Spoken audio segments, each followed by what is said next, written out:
Welcome to episode 259 of the Shared Security Show. And joining me this week are my New Year co-hosts, Scott Wright and Kevin Johnson. Is that like we're a resolution? Well, I don't know about that. I'm just asking. Like, Nobody wants that. I know this wasn't the topic, but I'm going to throw it out anyways because I'm always on topic. Of course. Did either of you come up with any New Year's resolutions for this year? I did. Ooh. Yeah, I did. Can I ask, or is it too personal to share on a recording?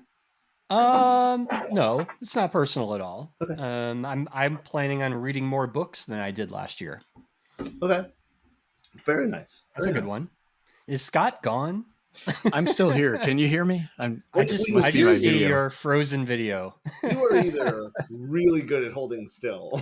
Yeah, I know. I was just like, man, Scott looks not even lifelike anymore. I guess we're just frozen up here in the Great White North. So, there's a way to solve that. Okay. Move forward. Yeah. There we go. So what are your New Year's resolutions, Kevin? Do you have any? No.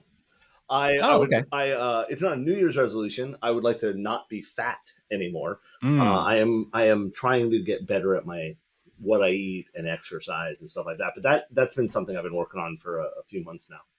Yeah. I stopped doing New Year's resolutions because what I found is every single time I would make one, I would get anxious. Yeah. About failing it, and then would fail it. And so this is a common problem that many people have. Gym memberships is a great example, right? How many people go out and get gym memberships at the beginning of the year and then they never use them, and then the cycle repeats, right? I will tell you that I did not get a gym membership, but what I subscribed to is an app called Supernatural. I think I've talked to you were telling us about that, yeah. And I like it. It's really it's engaging, it's fun, I feel like I'm working out. When I'm done, I'm sweaty and tired and feel more fat than I thought I did. And but it has definitely hooked me. So Scott, do you have any? Other than actually holding as still as possible for as long as possible. That I think I'm moving again. He's moving. I'm moving again. I'll tell you later what I think it is. But no, actually last year I joined Weight Watchers and made some progress, then slipped a bit, but I'm going to keep doing it. So that's great. Very cool. Yeah. Very cool. Good. So I just realized that next month is my birthday. I didn't just realize next month is my birthday, but next month is my birthday, and I will be 50. Oh my gosh! I'm going to be okay. We're going to have to do a 50 just a young pup celebration episode. Do anything? Yes, we do. I just realized I'm going to be half 100. That's ridiculous. That's one way to look at it. Sure. I mean, but it's an accurate way to look at it. Okay, it's true. Because you have topics. we do have topics. So, well, we will definitely keep your birthday in mind when we get around. Yes, we will. So I am earmarking that now. Thank you very much. I did not like Tom. I know. But let's talk about some stories. In this first one, this kind of happened over the holidays, of course. Yeah. Right. And it's about our friends LastPass again. Now, we've talked about the LastPass breach. This was several weeks ago. We all know about that. But it actually ended up getting worse, if it actually could get worse, right? And LastPass had disclosed that that attackers had actually gained access to the databases, password databases. I think it was a backup, essentially, or maybe a developer copy. Yeah, but that is a significant development, and lots of controversy going on about that in the security community. Obviously, people are very upset. We'll link in the show notes if you want to hear all the gory details. But essentially, this means that if you were a target of one of these attackers for whatever reason, right, because they know who you are, right?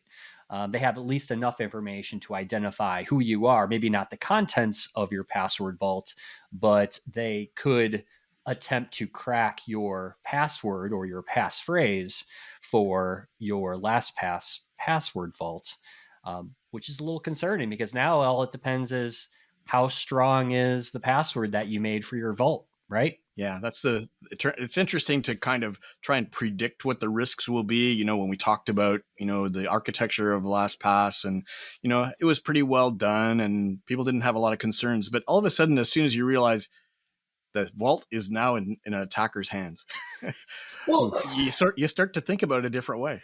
we have said many times, and I want to be very clear. I'm gonna embarrass myself here. I have long said and been a defender of LastPass. And as of Tuesday, Secure Ideas no longer uses LastPass as its. Ooh. Yeah, well, that's the news I was waiting for, to see what Kevin's our action entire will company be. is shifting, Yeah. and it's a process, right? But the reason was not because they were breached. This is not they were breached, I don't trust them, I hate them, I'm done. That would be hypocritical of me.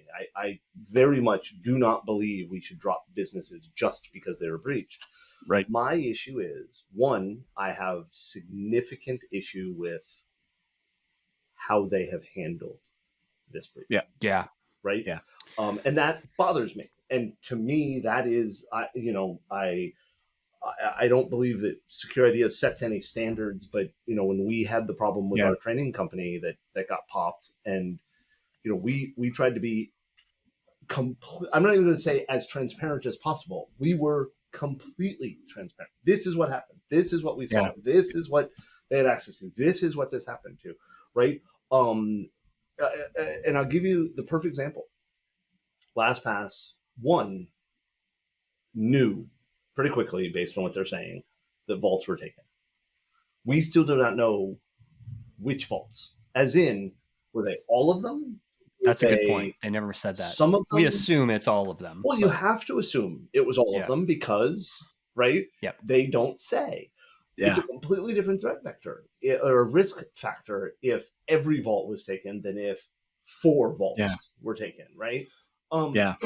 Second, every single thing they've talked about, they have said, well, if you followed our policy, it will take 12 character passwords, right? Yeah. It'll take millions of years to crack your vault. And I say, BS.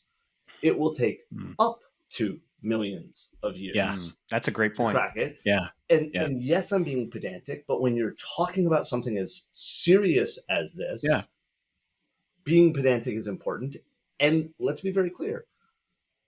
I have often said that my master password is a sentence. It's capitalized correctly, punctuated correctly, spaced correctly, right?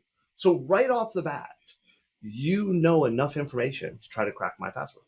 Right. You can grab a list of sentences. Now, I did not use my favorite quote from a movie or a book or something like that, right? But the sentence I used is a sentence I could imagine is in any list of quotes. Not because I took it as a quote, but because it's a sentence, right? Yeah. So you may or may not be related to Star Wars. You know what's funny? It is not related to Star Wars. I actually don't believe any of my passphrases are related to Star Wars. If I think through it, see, that would be the first thing someone would absolutely would think of, which bluntly is why I haven't used it. Right? I like that. Yeah. That's all wrong. I'm using Star Trek. No. I think you hit a really good point though, Kevin, and that is it's how they handle it versus how bad it really was. Yes, because I've looked at a number of ways they might have actually done better leading up to this. The number of iterations on the key derivation function, right? Used to be 5,000, now it's 100,000 and 100 or something like that. And they didn't force that on everybody's accounts for some reason. So they're little nitpicky things you could say that would make it harder for an attacker to track or to crack any one particular vault. But as you said, if they're not being forthcoming about the things like, well, if you followed our advice, it would take 1 million years. That's the kind of stuff that does matter compared to the little things they might not have done. Yeah. And on top of that, right? Um, I also think about it from the perspective of what's the risk. Okay, let's not talk about how fast they can crack my vault.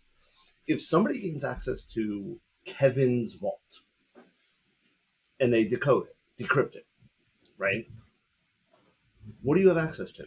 Well, right off the bat, you have access to QuickBooks because we use QuickBooks. I've said that before. There's the accounting for the company. You have access to my Google account. We are very public about the fact that we use G Suite for the stuff we do. Okay, you have access to that. So for me, the risk is so much higher because of the type of data in here. So what we're doing, plain and simple, we're switching to Bitwarden, and we chose Bitwarden for a number of reasons. Talked to people that I respect greatly about encryption and stuff like that, and Bitwarden was what they recommended. And then there's other reasons. As of right now, I am completely off of LastPass. Yeah. Every single password I had in my vault, I am in the process of changing. Period. Yeah, and that's the thing. A lot of people don't realize that you have to change everything, and there's some things that you can't change. Scott, I hate to say it. I'm going to argue with you in one thing. You use the word "have to." I actually don't believe most people have to change every password. Well, that's probably true. Yeah, but I'm worried about the secure notes, which are things that you might not be able to recycle, right? No, because that has sensitive information on something, that. What about your bank account numbers or things? Yeah. It's just the amount of stuff. So what we've told our staff is we are requiring our staff to change all of their sensitive passwords. Yeah. So their Google account. And that is the advice. Certainly on a priority basis, right? The most sensitive stuff first. And then we're also saying, but we're telling them, and here's the part that bothers me. We're telling them to do it after they move off of LastPass. And the reason is we have no way to verify that LastPass will actually delete the vaults they have. So if I change my password and then move off of LastPass, they still have the password vault, right? And you can get breached tomorrow, right? Exactly. And so that's my concern is, and with them having been so not forthcoming, I don't know that we can trust them if they say they'll delete the vaults. Yeah.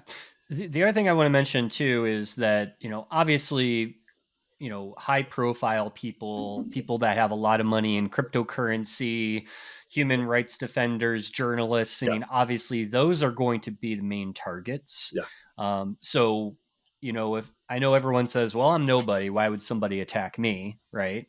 And we've had that conversation on the show, but most likely, right, people are going to go after high value vaults. Yeah. Yes.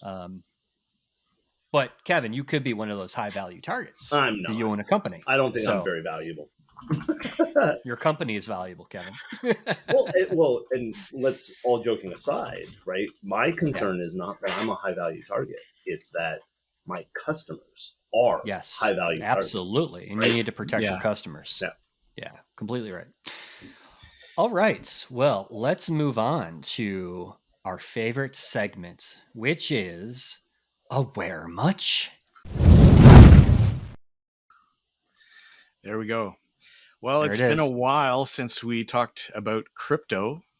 So let me ask, what do pigs and crypto have in common? They like to get butchered. They like to get butchered. I like pork. I'm thinking crypto going. Crypto likes to get butchered. Well, it doesn't maybe like it, but it does get butchered.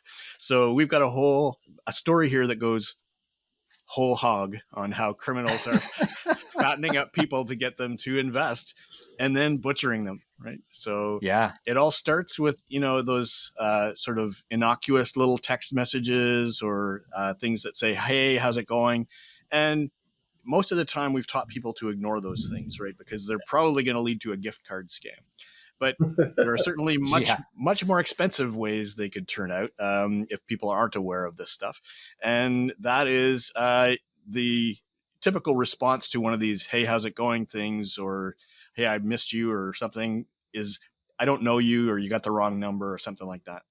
And, the attacker will just sort of, brush it off and say, oh yeah, sorry about that, and then just offhandedly mention something that starts up a bit of a conversation, that might generate some curiosity. And from there, they drop the fact that, oh, they've made a lot of money in crypto lately, and you should probably get into it if you ever have a chance. So not too strong a push, but eventually people will say, well, tell me more about this.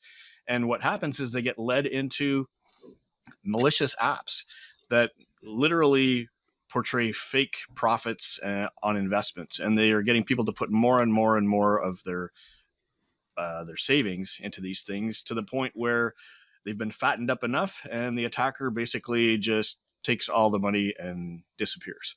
So it's a scheme that we really need people to be aware of. Yeah, this is something that is happening more and more. I mean, we mentioned kind of this attack vector in the past. I think it was just like last month we talked about new social engineering type of attacks are using these text messages of, hey, how's it going? And just like starting off the conversation. Yep. Just like that, just saying hi and nothing else. Mm-hmm. And that is kind of the start of these scams, which is interesting. Yeah. And the crypto part of it is that it's getting people into some exciting new thing that, is trending. And you can basically, once they get people to put stuff into crypto, then it's kind of more out of people's control. And then they invest in these fake apps or stock exchanges or whatever. That goes way beyond the crypto part of it, though. Yep. So, this installment of Aware Much has been brought to you by ClickArmor, which is the security awareness platform that makes awareness training more engaging, fun, and effective, with phishing awareness that provides multi-dimensional metrics now. And I should also mention, we're starting up the Cybersecurity Awareness Forum sessions again, which is a bi-weekly set of Zoom sessions that anybody can join. We have a number of security experts who just have an interest in security awareness, and we ask questions and get their answers on them. And it's a lot of fun and really valuable for people. So you can go to clickarmor.ca/CSAF for Cybersecurity Awareness Forum. Sign up and we'll let you know when the next one is. And we post all of our recorded sessions on that page as well. So look forward to seeing people there. So our last story of the week, Okta is back in the news after hackers steal source code. Now, this isn't the first time we've had Okta in the news. Right. They've had almost a lot of issues, wasn't it? About a year ago. Yeah. Another breach, not through source code, but I believe it was through another attack vector.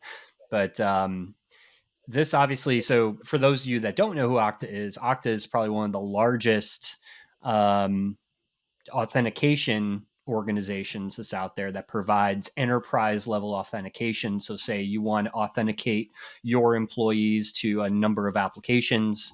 Okta is one of those companies that allows you to do that. And they obviously are a huge target because they work with major corporations all across the world. And the entry key to any organization in this case. Yeah. Yes. And so, we've mentioned this before on the show that it is a bit concerning when attackers gain access to source code for a product or an application, because now you potentially can see, like we say, how the sausage is made, so to speak, and can find vulnerabilities or use that code against the organization in the future or its customers, right? So that's another one. Yeah. And it gets back to like securing GitHub repositories, which is a big issue still. So Kevin, what do you think? Because this is a source code thing, and I don't care. No, you don't care. All right, great. No, that's not true. Thanks, everyone. Kevin doesn't care. Kevin doesn't care. It doesn't matter. Here's the thing. I've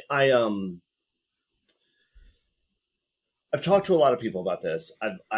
I've listened to a whole bunch of people talk about how dangerous this is. Oh my God, they'll find vulnerabilities and then they'll attack people, and this is awful and horrible. And you know what? That's absolutely possible. But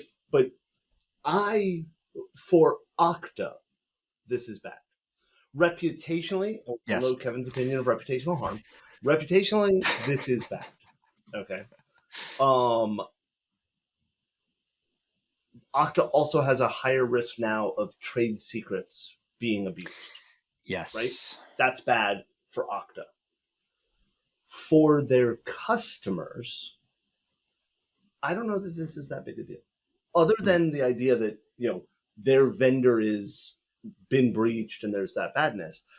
The idea that the attacker is just going to find vulnerabilities that Okta doesn't know about, yes, that's feasible and likely, bluntly. But now the question becomes, how serious is that vulnerability? I don't know. Yeah. I think the bigger concern that I'm not hearing a lot of people talk about is, where's the proof the attacker is not still there? It's a really good question. Like, their source code being public. Look, Microsoft's source code has been public for years. We actually have websites that have cataloged how many times developers cursed in comments in the Windows source code. Right? Like, it's that publicly available. You're still running Windows, right? I am. Yep. What I'd like to see, and I'm not saying they haven't done this, I haven't seen it. I would like Okta to come out and talk about how they believe that they have definitely egressed the attacker from their network, for the lack of a more fun phrase. And two, I'd like them to publicly talk about how they have increased their effort to assess the source code, because now we're in a race condition, right? Yep. And I'm not talking about a vulnerability race condition. I'm talking a literal race. The attacker is going to be looking at that source code to see if they find vulnerabilities. I want Okta to talk about how they've stepped up to beat them. Yeah. And I'll also go back to, if Okta says this, I'd be impressed and proud of them. What I'd love to see them say is, what we decided is that the best encryption in the world is one where everything about it is known. And while we're not an encryption solution, we've decided to model after that. Nice. Right? Okta came out and said, you know what? We're not concerned about an attacker having our source code, because damn it, our source code is so good, there's nothing they can find. Not nothing, because we don't want... Nobody's going to say that, though, Kevin. You know that. But you see what I mean? Like, if Okta came out and said, look, we're not worried about this because we've done this and this and this, and we're also going to do this and this and this and this, I'd be happy about that. But honestly, for the vast majority of customers, the source code disclosure is not the big story. Yeah. The big story is the breach.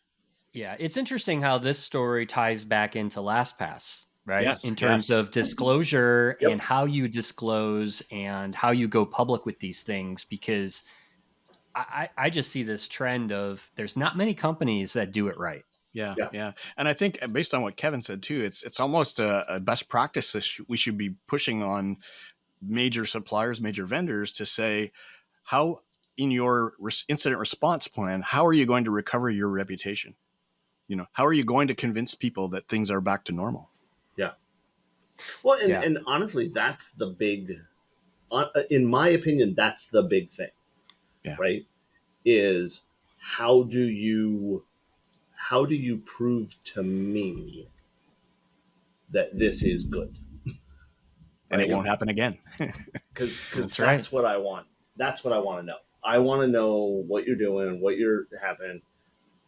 And just plain and simple. And we're not seeing that from these companies, and that's the part I don't understand why.